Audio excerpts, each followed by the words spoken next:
Hello and welcome to the world of mad scientist. Not really, but today we are going to do a science experiment. We're going to be doing a sound science experiment because, I'm the music teacher, so let's hope it has something to do with sound or music or something. Anyway, for this experiment, it's actually really pretty simple, but it's kind of cool. So you will need a ruler. I'm using a rubber ruler, but it would probably be better if you had like a wooden ruler. But hey, in times like this, you use what you got. Also a piece of yarn.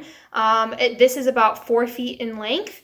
And then 2 different sizes of metal spoons. So I have a teaspoon size, and then notice the end, it needs to be just like big enough to be able to tie something around. And then I have like a serving size spoon that we will use. So first thing you're going to do is you're going to take the string and you're going to tie it around the end of your first spoon. Now it doesn't really matter which one you do first. I prefer to do the small one first just because, might as well end with the bigger one. So I'm going to tie it around the spoon and then it's going to be hanging about in the middle of the spoon. It doesn't have to be perfect, but I try to get it as close as possible. So what I'm going to do and what this experiment is showing us is how waves actually spread through this right here. This is going to act as the conductor of the sound waves when I hit the spoon on something. So that is where the ruler comes in handy. Now, I asked you to get a ruler because you would want a partner to knock the spoon to create the vibrations from the spoon so that it reverberates throughout the conductor or the yarn. But because I don't have a partner right now, I'm actually just going to use a chair. And I'll actually use a different chair so that you can see it. I'll use a taller chair. And so that you can see what I'm doing. So what you're gonna do is you're gonna take the yarn and you're going to put it up next to your ears. So you're gonna hold it up right at the opening of your ears and you're going to hit the spoon against a surface, okay, preferably the wood surface. Okay, so I just hit it. If you do it correctly, so I'll hit it again. If you do it correctly, you should be able to hear the sound waves coming up from the spoon all the way to your ears.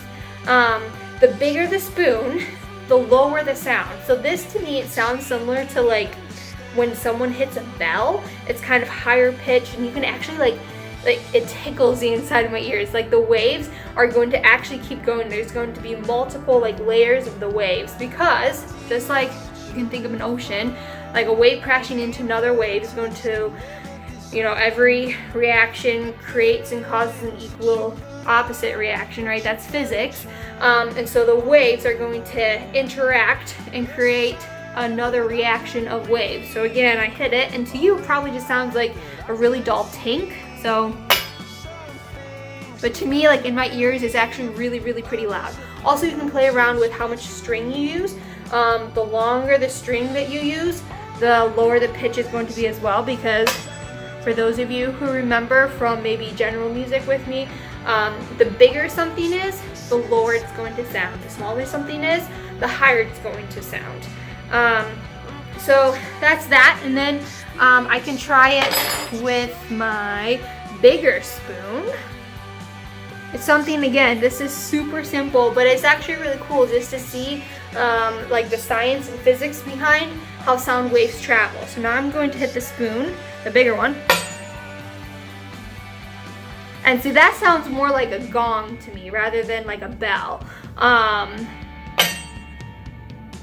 And again, I can hear all the way in my ears. I'm holding it up all the way into my ears, and I can feel it even, again, just tickling my ears. So that's just the sound waves going through the conductor, which is the yarn, all the way to my ears.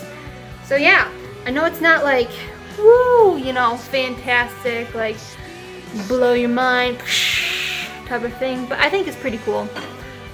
So if you're bored and you want to try something with maybe younger siblings that you have at home or something like that, get some yarn, get a couple spoons, and then just make sure you have something to knock your spoons against and you'll be good to go. Bye guys.